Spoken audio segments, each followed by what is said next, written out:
everyone, and welcome to Night of the Dead. I've got a few beginner tips to do, or to run through with you, or show. I was asked, must be a few weeks ago now, to do this, and I got a bit sidetracked and then forgot, so apologies.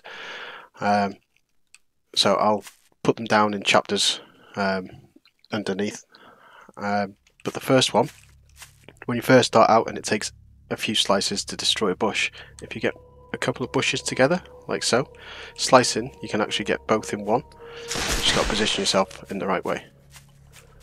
Hello, zombie. A bit busy.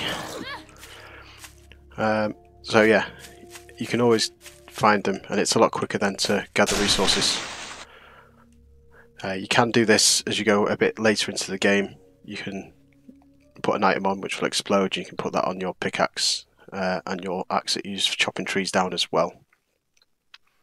So, a nice basic one to start with. It'll speed you up, and the start of the game time is kind of essential. You need to try and get as much done in the beginning hours of the game. Okay, so on to the next one. Okay, so this one's kind of related to the last one. It just helps you speed up collecting. This one's the little stones off the floor. So if you've viewed them and then you press T to take all instead of the standard F, you should pick up multiple in one hit. So that time, we just picked up 3. So again, this will save you, it's not much time, admittedly, but it'll save you time, and it'll all add up over the course of the starting day. On to the next one. So, tip number 3, this one works kind of the same way. This is when you're collecting mushrooms, the time it takes to do it, mine's sped up because the skill level's a bit higher. What you can do is, when you first look over the mushroom, find a rock that's close by, and again press T and it'll pick up the mushroom at the same time for you. And at the start of the game, the food is kind of important. On to the next. Okay, this one's to do with collecting herb. Because when I first started playing this game, I was running around destroying loads of bushes, didn't figure out for a while what bush they were actually dropping from, and when I looked I couldn't find it quickly on the internet.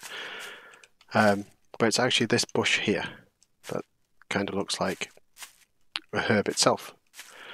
But destroying that will generally give you a herb. I don't think the drop rate's 100%, but this one is the most consistent that will continuously drop them. On to the next. Okay, this next tip is to do with food. It gets overlooked quite often, but it's highly recommended. When you first start out, ones I like to try and go for are the roasted mushrooms and fruits. This just gives you movement speed so you can actually run around the map faster. Eventually you're going to get a vehicle, so it's not going to be so painful. But these mushrooms you can pick up as you go around the world map, which links to the previous tip. Also, this requires herbs, and apples you'll get generally from chopping down trees. So this is quite a simple, easy one to get, which helps you move around quicker. The roasted pig's feet. Now this gives you extra energy, which means you're going to have a higher health bar.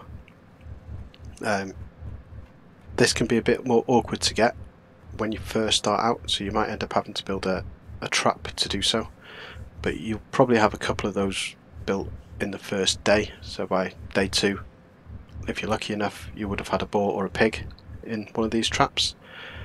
If not, they are scattered around the map and you will come across them. They can be a bit awkward to kill when you just start out, but if you've got your bow and arrow ready, you should be able to take one down pretty safely. Once you've been to the military base and got the cookbooks, meat stew I find it's a must. It just gives you 50 extra protection, which means that when you do take damage, and you're going to take damage, it's less of a hit and you're more likely to survive. I wouldn't go with the roasted bird. People do this, but I think putting the bird into oil is a better way of going, because eventually you're going to be making things like French fries, which use oil. A lot of these will use oil. Here, there's another one. But then making those, you'll make things like the burger set, which give you a bigger range of buffs. So if you can just keep hold of the birds to make oil, it's just slightly more efficient. So, on to the next one. So this next tip is upgrading your items as often as possible. Now you've got your extra food buff, you've got all your items, you're running around, you want to do a bit more damage so you can again do things quicker. To do this, you just go to the equipment bench, select this little icon up here, and then you can upgrade items. To start with, you'll find it'll take like 1 tape and 2 pieces of iron.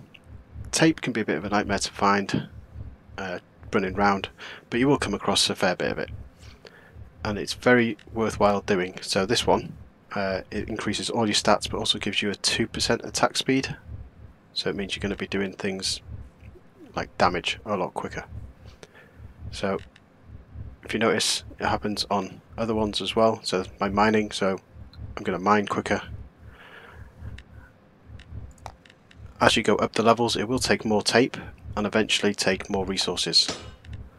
So this one now takes bones and processed leather. Bones you're going to be picking up from killing animals pretty quickly, and the processed leather you can get from the skin, or you can get from destroying the zombie heads. And you can do that by doing tab and then this little icon up here in the top right, and if you've got any, it'll highlight here. You can click on it and then trim them down. So as simple as that. On to the next one. So the final tip, now you've got your food buffs on, you've got some stronger gear, you're off to explore the world, and you might come across a point where you've taken on too much and you're going to end up dying, which is part of the game, it's going to happen. What I like to do is find somewhere where you can jump to, somewhere safe where the zombies can't get. So up here for instance, put a bed down. Your revival point is now here, so if you was to come in here, pull too many zombies and die, it's not really going to matter, you haven't got too far to go get your gear. So, like this, we made a mistake. We're dead. Oh no. Hit the revive button, and we literally only have to run into the building, which is right there. So, with all these tips, I hope it helps. Good luck out there. Until next time.